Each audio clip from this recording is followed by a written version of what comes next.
working? I gotta turn it on, Lee.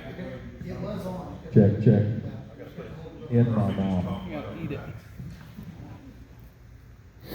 All right, so I'm going to talk tonight about our Limestone County Confederate memorials.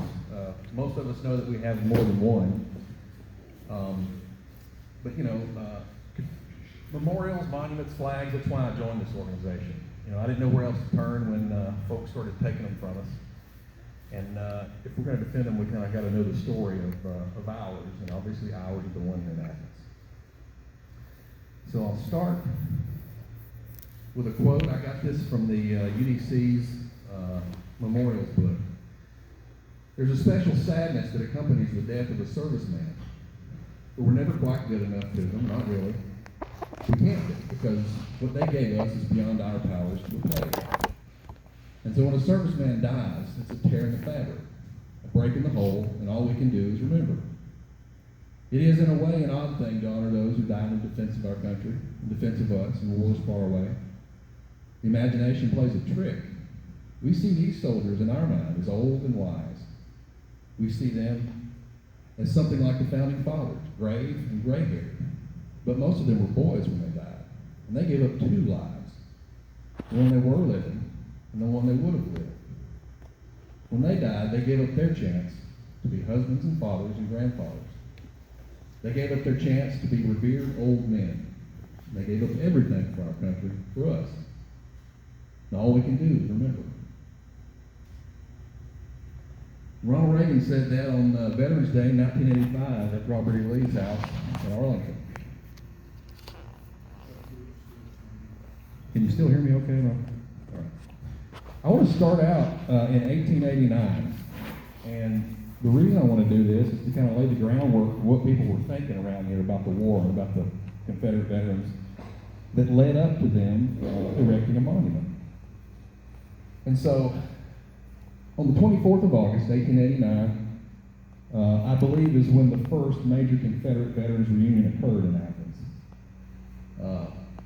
This newspaper article covers it quite well, and this photograph is actually on the courthouse grounds. That's the courthouse that predates the one we have currently, that was built right after the Civil War. And I'm going to read a little bit from the newspaper article, and I think it covers it pretty well. Last Saturday was a good, glad day for all Limestone, and especially the Confederate soldiers of this camp. The occasion of their reunion, and there were present, as handed us by the officer of the day, Captain George King, in line 336. But this did not near number those present, for there were very many stragglers. Early in the morning, just as the early streaks of the sun were beginning to show themselves, wagons filled with men, women, and children were seen coming into town from every direction. And also, hundreds came. I can't see what I'm reading wrong. Sorry. Wait a minute, I'll use my phone like that. It's a trade-off. I understand. Hey, I'm good. We use my flash on. Okay, where was I? Right. Early in the morning, just as the early streaks of the sun were beginning to show themselves, wagons filled with men, women, and children were seen coming into town from every direction. And also, hundreds came on horseback and on foot, all bent on seeing the many old veterans that would meet, many for the first time since the days when they last met on the field where the dead and dying lay. It was a sight not often seen, and many tears ran down the cheeks of the old sturdy soldier as he grasped again the hand of the man that had stood beside him in the thickest of the fight, where shot fell as hail from the enemy's guns. They had many things to talk of, and each one wanted to make the other the hero and the bravest man of the war, which they all succeeded in doing to the satisfaction of each other.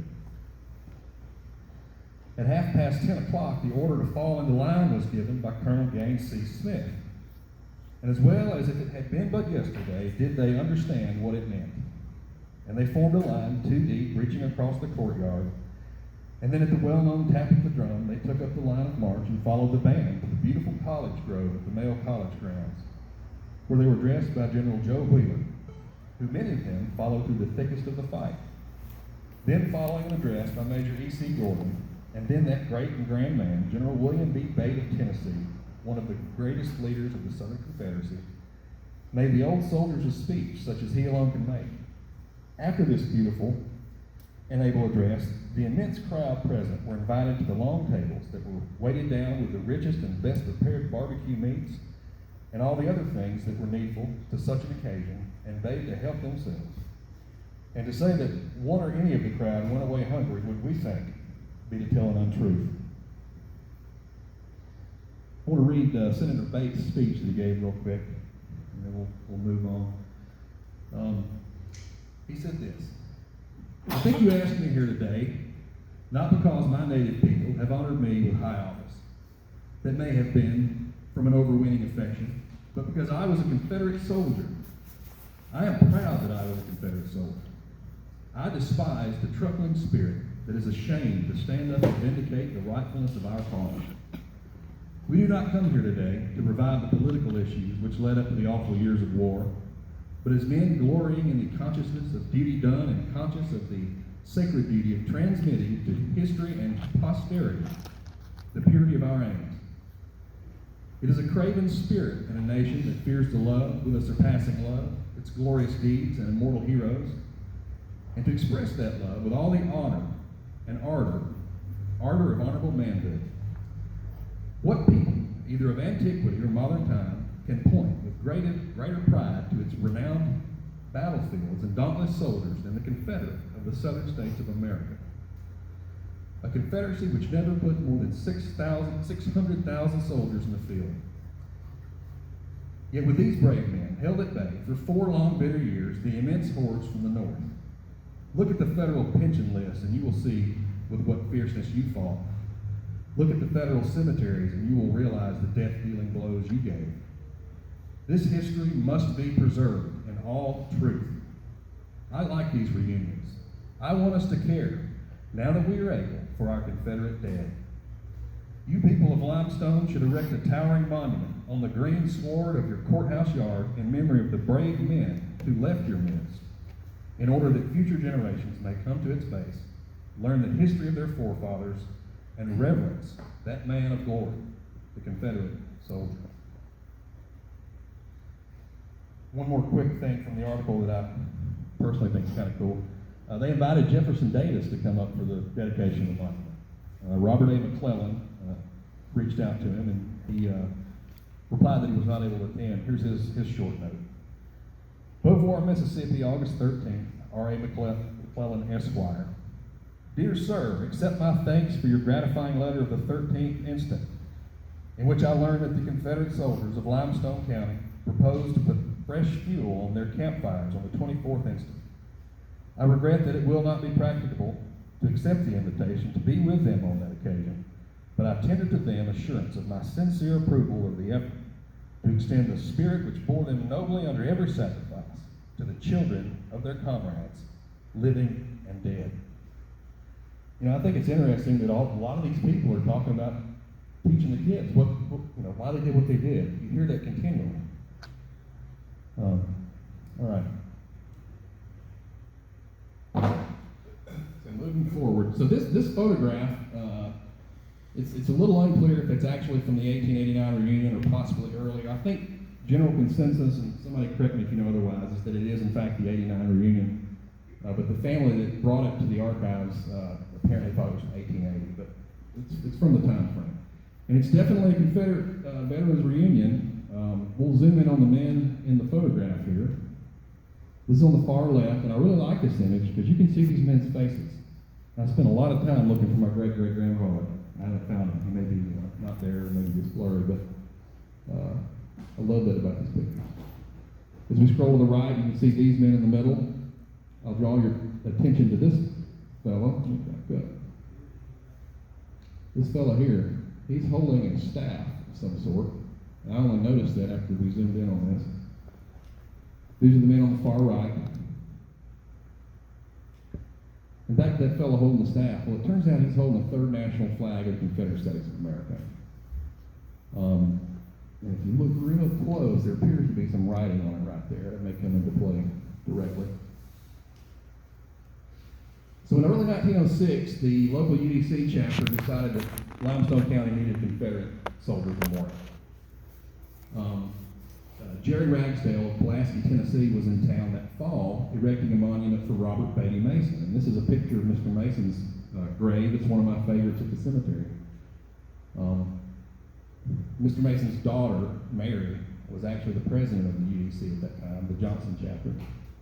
And so they met and talked about the project. The daughters had raised about $300 or $600, depending on which source you go with at the time, but it was going to cost $1,250 to build this monument.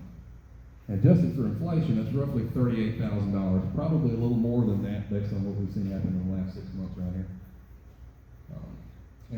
Mary Mason wrote in her an article she published in 1953 that we knew full well the work it represented to raise the money to meet our note. So they borrowed money to do this, and they raised money to pay that back with talent plays, and they sold lunches at the fair, among other things. I've got a couple of what I consider primary sources in this. It may not be the entirely correct term, but they're what I think the earliest or most relevant sources. And the first one is a 22 January 1953 article from the Alabama Courier. And so Mary Mason, we talked about her a minute ago, that's her in the top right corner there. She wrote this article. She was 72 years old at the time, and 44 years before that, as a 28-year-old president of the UDC chapter, she led the effort to put the monument up. And I found this on microfilm down at the archives, but this version is from Mary Mason's scrapbook, and I'm sure most of you heard of that, but she was a big scrapbooker. So she had a huge book with newspaper articles and lots of notes and things written on them. I really like this version better than the microfilm straight from the paper, because she actually made some notes on it. At the top it says, I can't really see it from here, but in parentheses, she wrote a different title, and in parentheses says, I don't know why the editor changed my title. She was mad about that, I think.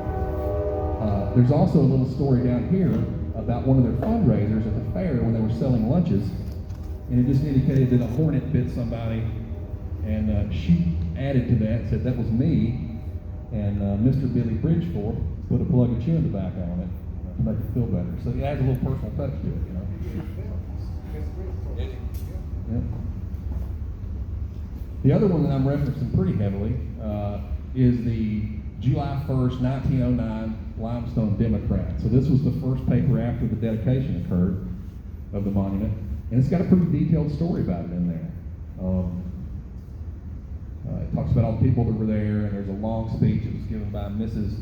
A.P. McClellan, which is Aurora Pryor McClellan, Luke Pryor's daughter, who was married to Robert A. McClellan. Interesting, Robert A. McClellan is the son of Thomas Joyce McClellan. Their home place, of course, over at what's that elementary school over called? Creekside, right? Yeah, that's the McClellan home place. That's where they're buried, some of them. But Robert A.'s father was one of the Limestone County delegates to the secession convention in Montgomery, where he voted against secession. So on the 26th of June, 1909, the monument was unveiled. Mary Mason, as president of the UDC Joseph E. Johnson chapter, opened the ceremonies. Dr. R. Lynn Cave, chaplain general of the United Confederate Veterans, was the orator of the day. He came down from Nashville, and he served with Stonewall Jackson, I believe, during the war. Miss Aurora Pryor McClellan pulled the cord to uncover the monument. And she made a fairly long address. Most of the newspaper article is her address, and it's pretty good. Athens Mayor Fred Wall was on hand to accept the monument on behalf of the city. And it says that in the paper. So I don't know how or if that plays into our efforts to gain standing someday if we need to in terms of trying to protect this thing. Is this No, he's got his head bowed. That's original. This is a close-up of the stage at the dedication. And so this fellow right here with the bow tie, I'm pretty sure is Dr. Cave, and here's a photo of him. I'm not certain about this, but I believe this is Mary Mason, pictured up here in the top right. I think this may be Aurora Pryor McClellan and her husband Robert McClellan, I'm guessing. The other thing that's interesting about this image to me is you will notice there is a flag behind these people. And it appears to be a Third National. You can see the red stripe down here at the bottom. It's got the battle flag and the Union, and there are some words on it. It's also attached to a pole. This may be the same flag from the previous photo, I don't know. But we zoom in on that flag, reverse the image to read what's on the back side, and here you can see Brig, period, AL. Up here, what appears to be the edge of an H, possibly a 0. And so I'm hypothesizing here, making this up, I don't know it, but I suspect it is some number, Brigade, Alabama Division, UCB, and possibly Hobbs Camp 400, because they were camp number 400. I don't know that. For some reason, these people were using umbrellas under the tent. So some excerpts from Ms. McClellan's speech, the day of dedication, that I think are pertinent. We have sought to perpetuate in enduring form the exalted virtues of the Confederate soldier, and to present him to the manhood of succeeding generations as the ideal hero. This monument was erected in memory of every soldier, regardless of rank or length of service, Limestone County sent to the defense of the homes and holy shrines of our Southland.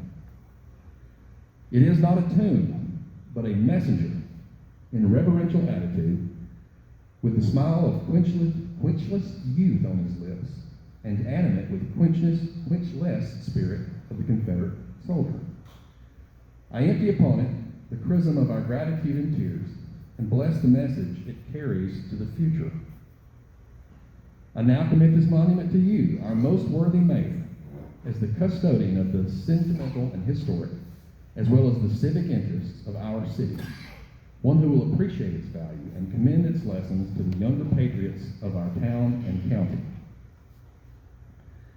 So again, they're talking about this monument as speaking, to the future. Steinbeck referring to redwood trees, called them ambassadors from another time. And I like that in terms of thinking about these monuments. They're ambassadors from another time.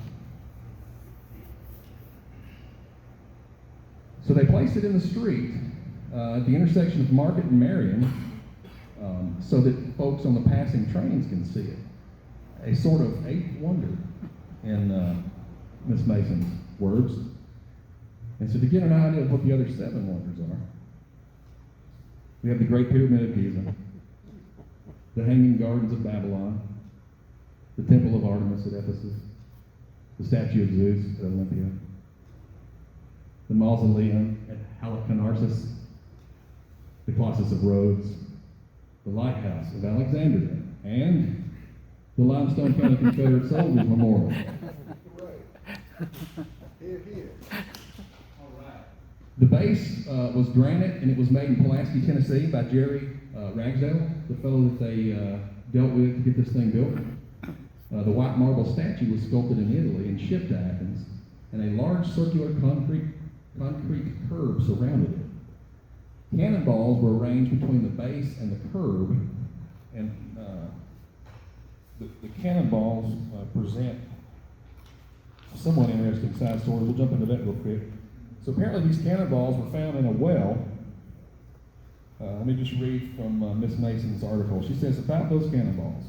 During the occupation of Athens by the Federals, they had been thrown into the well in the yard of the Bass Hotel, and in later years, when this hostelry became the Pepper Hotel, Miss Annie Pepper Williams had these cannonballs fished out of the well, about where Athens Cafe or Martin Hardware Company now is located, and gave them to our UUC chapter. Do y'all know where any of those places are? Where are they? Do you? Pepper Hotel, there's a parking lot, where Bus Essence has that long building. That's where the Pepper Hotel was. The parking lot beside the long building? Right. Okay. It was there until 25, 30 Okay. years ago. So they apparently fishing cannonballs out of that well. She goes on to say, we prized them and had them placed around the monument as stated above. But when the monument was moved, the cannonballs were laid around the base but not fastened. Gradually, they were stolen by souvenir hunters until a few were left. Only a few were left. About this time, Mr. Owen Black superintended terracing the courthouse yard as it is today, and the remaining cannonballs are said to be covered up. No one has ever dug into the terrace to find out. Yeah, maybe we should look for those when we clean the monument. Where did that say they were? They apparently placed them around the base of the statue in its current location. And Yeah, when they moved. when they found them, you mean?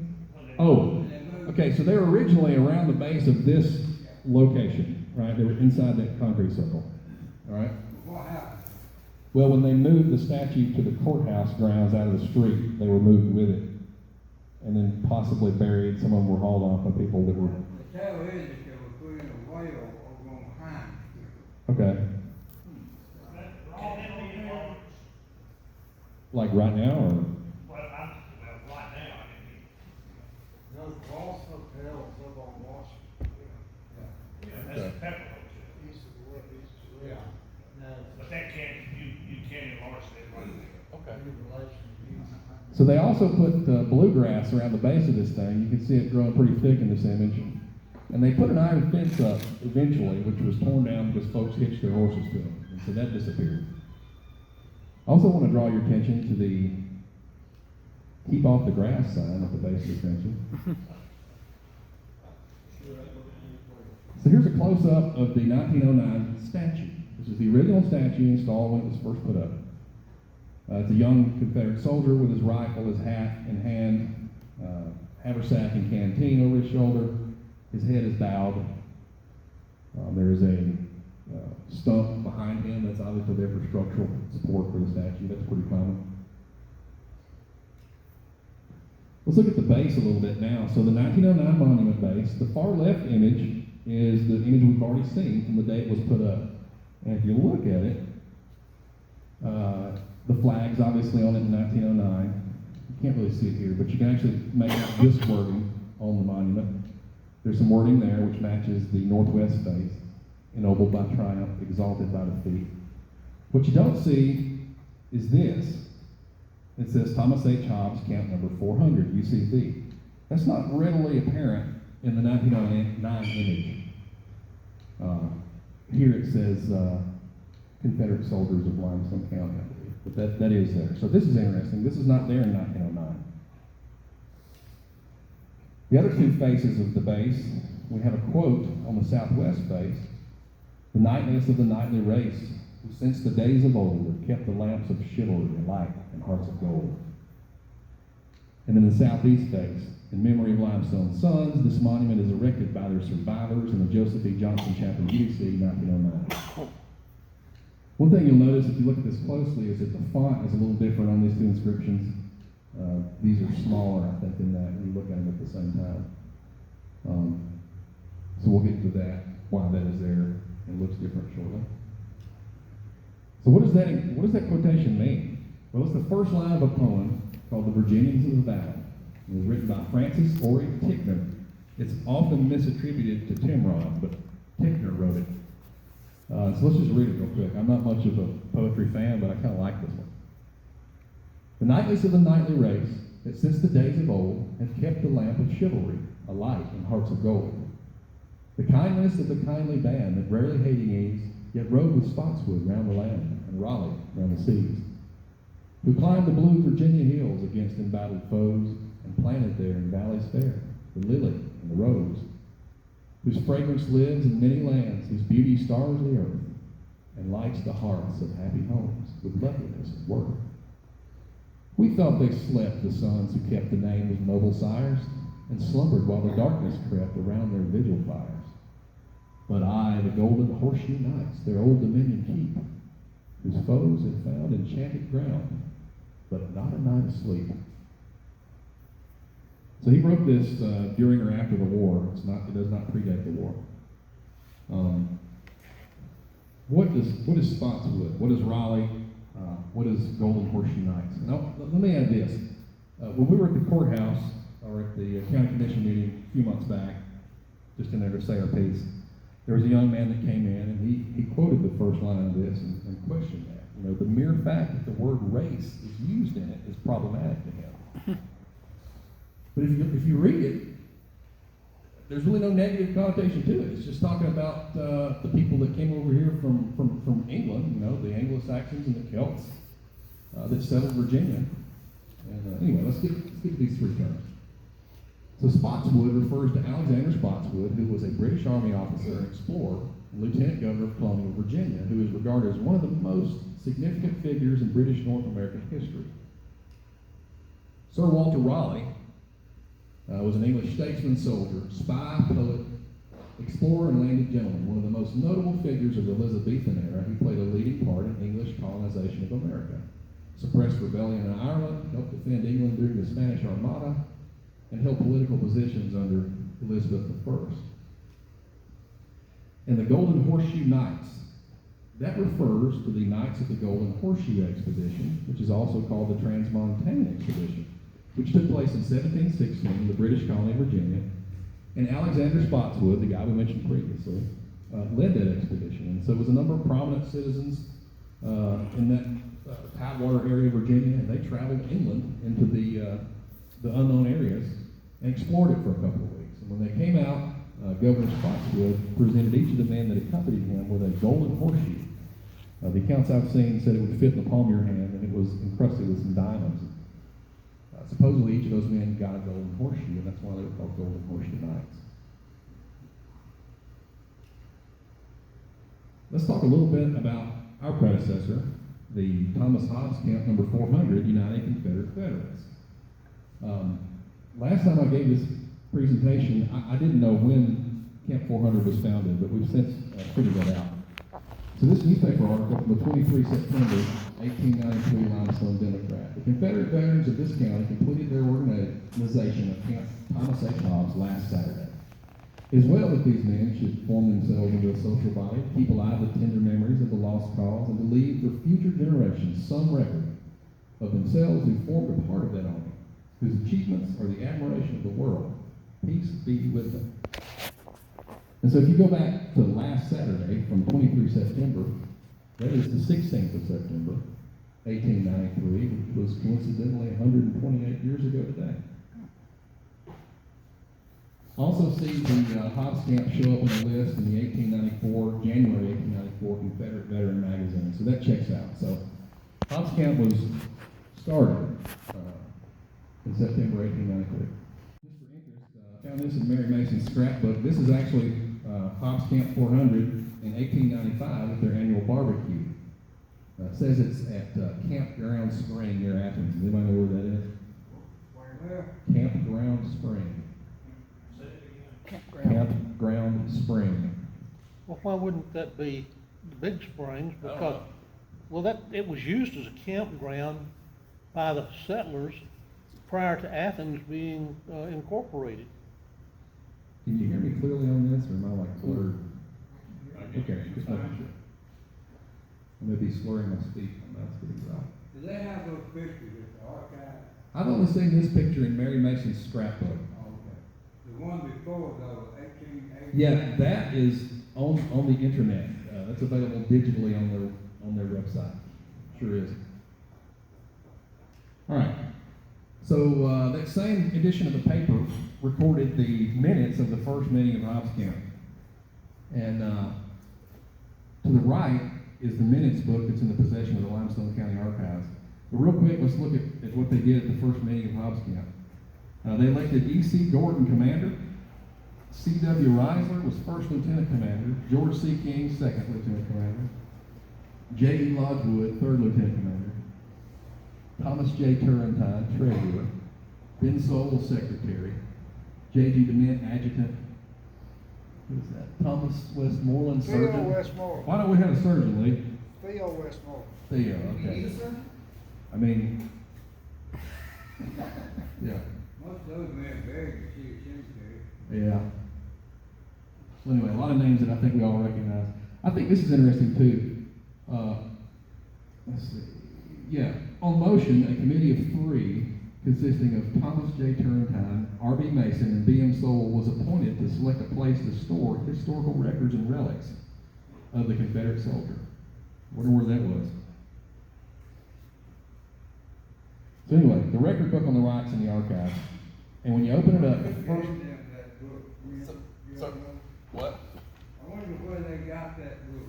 We're about to talk about that. So the first entry in this book is the 21st of August, 1909. 23 September, 1893. So quite a few years passed between this and when the book starts. I don't know where any of the meeting minutes are between there. I haven't found them. They may be out there. The last entry in this minutes book is on the 1st of March, 1930. And so the first entry, man, there's a list of probably 100 guys, soldiers, what units they were in. And the last one, I think there were 3 men there, when they were all fading away. So the 21 August 1909 entry relates to the monument. It says the adjutant made a report of collections and disbursements on account of barbecue dinner on June 26, date of unveiling of Confederate monument as follows. And it gives the numbers of the above amount collected. $1.70 had been collected to buy a book for keeping the records and roll of the camp, but was turned into this fund as J.E. Clem tendered the camp this book, which was accepted by a vote of thanks. So James Emmanuel Clem, I found him as the clerk of the circuit court in 1907, so that's probably what he was in 1909. That's a picture of him later in life. He became a judge eventually, but he was a young man in his 20s at this time. A little while later, I guess the next year later, a motion was made to petition the daughters of the Confederacy of Limestone County to change the position of the head of the soldier who stands on the monument on the public square to that of an erect position. After some discussion, it was left to the commander to make our wishes known to the daughters. How would you like to do that, lady? That would be awful, okay. On the 3rd of June 1911, we have this entry. The meeting was for the purpose of getting the sense of the camp in regard to changing the design on the monument or not, and if so, to take subscriptions as to such move. Comrade McCormick, we don't use comrade anymore. I guess the commies mess it up for us with the Patriots now, right? Comrade McCormick offered a resolution that the design be changed, which was adopted. The design of the Tuscumbia monument being adopted. A subscription was taken, and the following members agreed to pay the amount opposite their names, which will be found on page 157. Comrade Friend moved that the commander, adjutant, and D.S. McElroy be appointed a committee to solicit subscriptions for said design. Said motion adopted. Well, what does the Tuscumbia monument look like?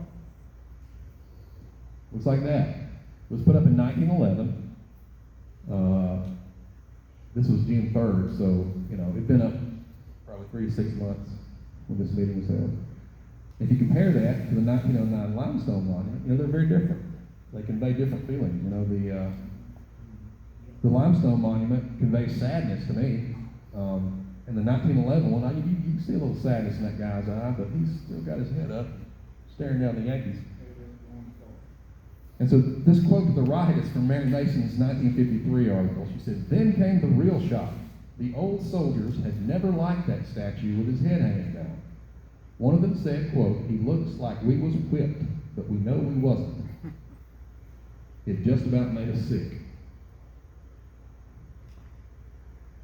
So page 157 is that list we were talking about of donations gathered by Hobbs Camp UCV. There are 67 donations. 35 of these donors are indicated to be soldiers, a little over half of them. If they have an X by their name, they're indicated as a soldier. 32 were not indicated as soldiers. And the donations range from 25 cents to $5 for a total amount of $113.35.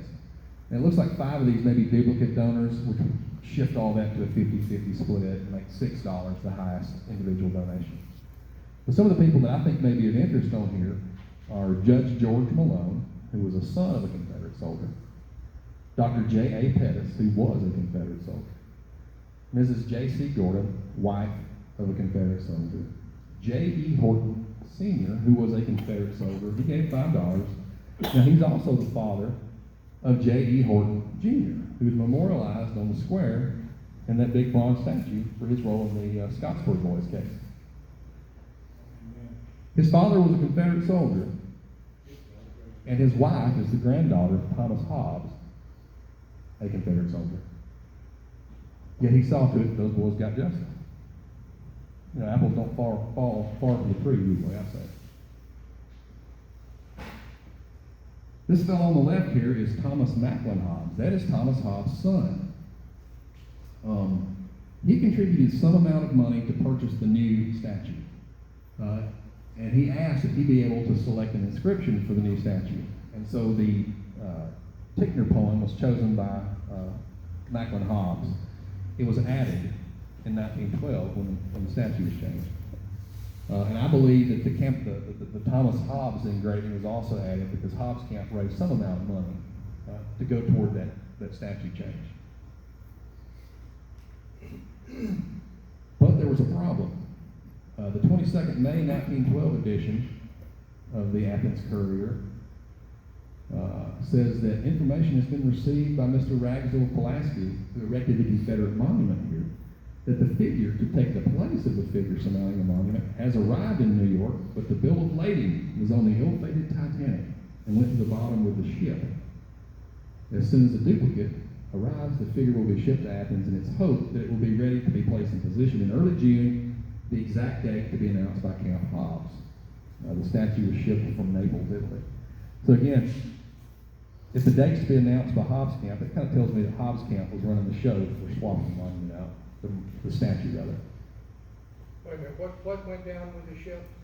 It was the bill of lading, apparently, for the replacement statue, which I don't know that makes sense. Are there any logistics guys in here? Isn't the bill of lading supposed to be on the truck with the item? Or in the ship with the item? Maybe it got there and said, here. Maybe they're like, you gotta wait, take it. maybe they just missed the boat. Maybe it was lucky, right? Yeah, it's usually with the package. So the 1912 statue was placed atop the 1909 base in the original position as shown in this picture. Okay, and that was in late June 1912, as far as I can tell. I've actually not found any primary sources that talk about that. I didn't find anything in the newspapers. There is a late June edition of one of them that's missing. Maybe it was in that. But if anybody can find anything relating to that, that'd be cool. I haven't found anything. Now that is on city property right there. Down the Quick Street. So on the 28th of September, it was agreed for the camp to pay a balance of $10 on the new figure for the monument. So another $10 on top of the $113 puts Hobbs Camp's contribution to the replacement at $123.35. It was also agreed by the camp to make up as much as possible to aid the Daughters in obtaining a booth at the fairgrounds during Fair Week for the purpose of furnishing dinner to visitors for the raising of money for monument. So that indicates that the Daughters were also raising money. So I think it was probably a group effort. I suspect Macklin Hobbs donated some money, or maybe he bought it up front to get it Do you know done. the cost of? They paid it. The cost of the statue? I don't. The entire first monument was $1,250, Well, including the base. That was in 1909. Well, 06 when they started. So can you go back to the previous picture? Yes, sir. That's the original fence, Yeah, that's the iron fence that was placed around and it. would those be the cannonballs in? Well, they're in there somewhere. I don't know if you can make them out. This is a postcard, I think.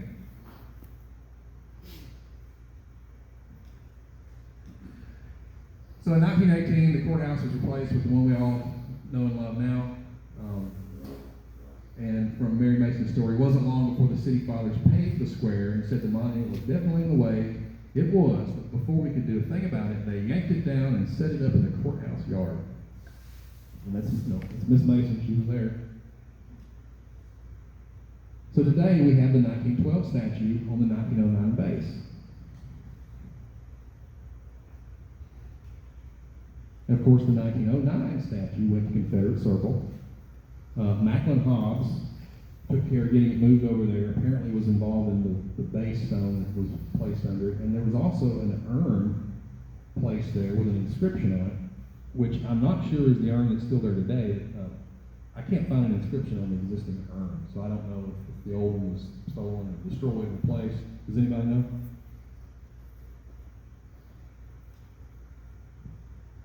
The inscription on that one, in memory of the strangers who in the baptism of our soil, their heroic blood have honored us, lest we forget.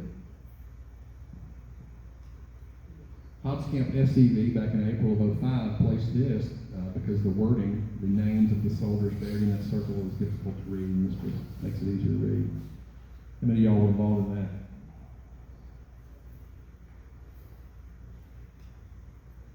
So on the 13th of February, 2020, the big oak tree fell down beside the monument, as Chuck Kilpatrick said after he went and checked on it. God must have worked right. I think we all know he's right.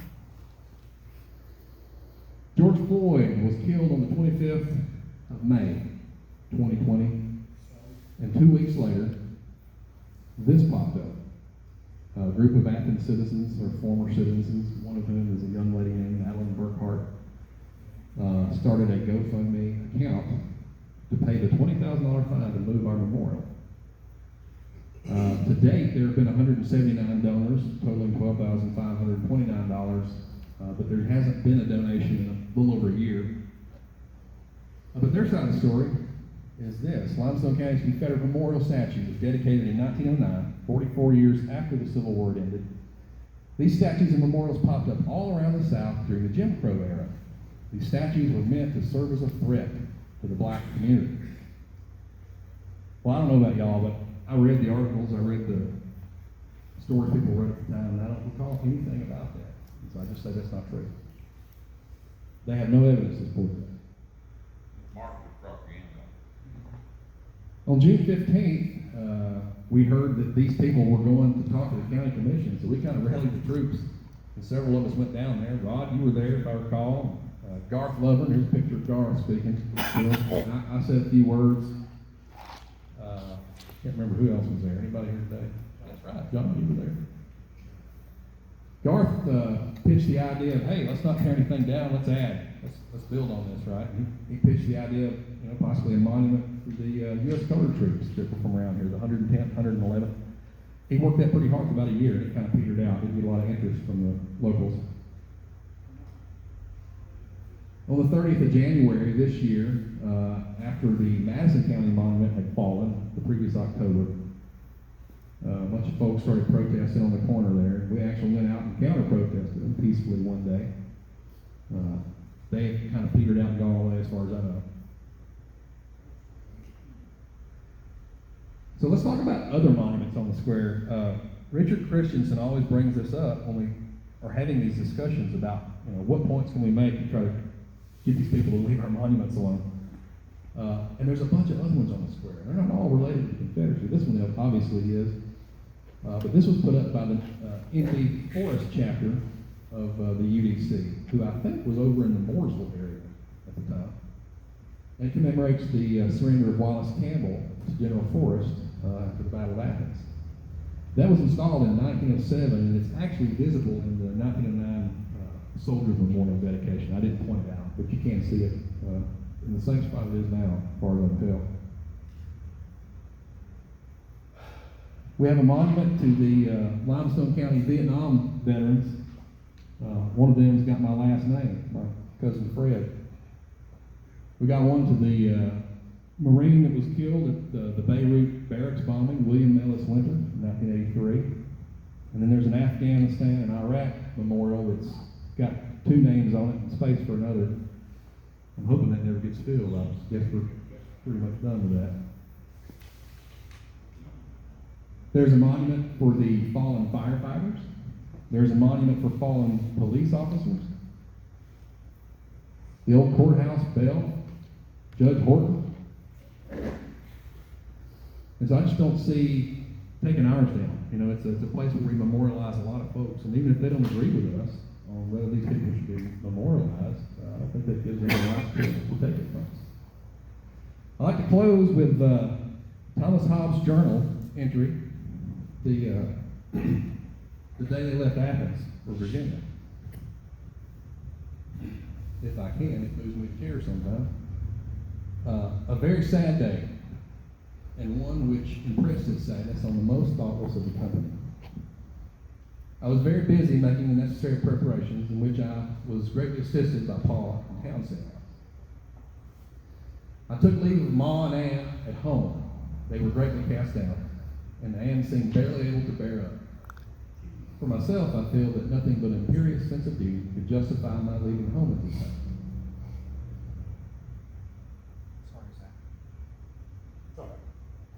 But having been connected with a military company for nearly 2 years in time of peace, I thought it unbecoming me to play citizen in war. Besides, the enemy must be met promptly and heartily. We cannot stand invasion. It increases 100-fold our difficulties. Hence, we must meet them on the frontier. But this is the most important year of Macklin's education, for he must now be controlled, and heretofore he has not been governed as he should have been. It moreover necessitates the removal of Ann and all to town, where of course they are more restrained at home. So home was, his plantation slopeside down where the robot park is now at Saginaw, across the road from Calvin Community College. Macklin, the fellow in the picture in the previous slide, and he was a couple years old when his father left to war. And I think the thing we can take from this, related to our efforts to save our monuments, is that we need to meet these people on the frontier. They're not here right now. They've gone away for now, but they will be back.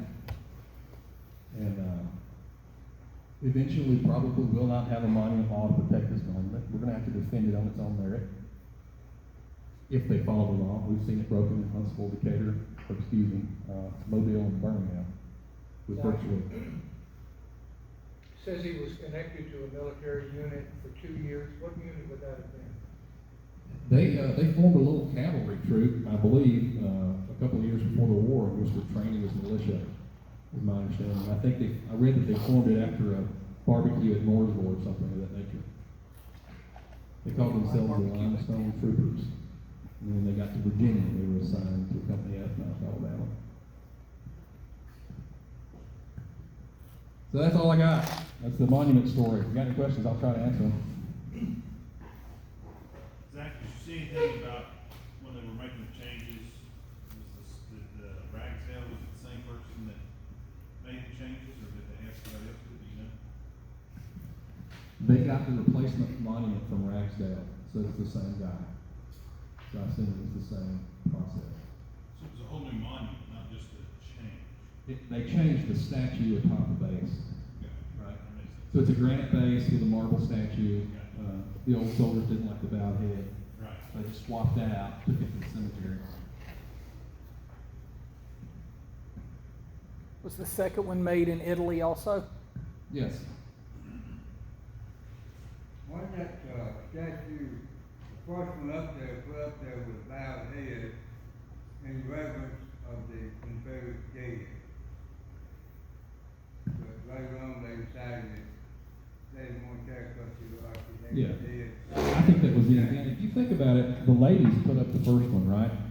And I think the ladies probably experienced more sadness out of this, right? Their husbands and brothers didn't come back.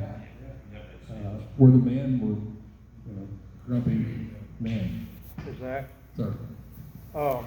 many years ago, when I was in the service, I was stationed up in the Washington, D.C., Alexandria area, and the statue in Alexandria, Virginia, is almost exactly like the one that's in our cemetery now.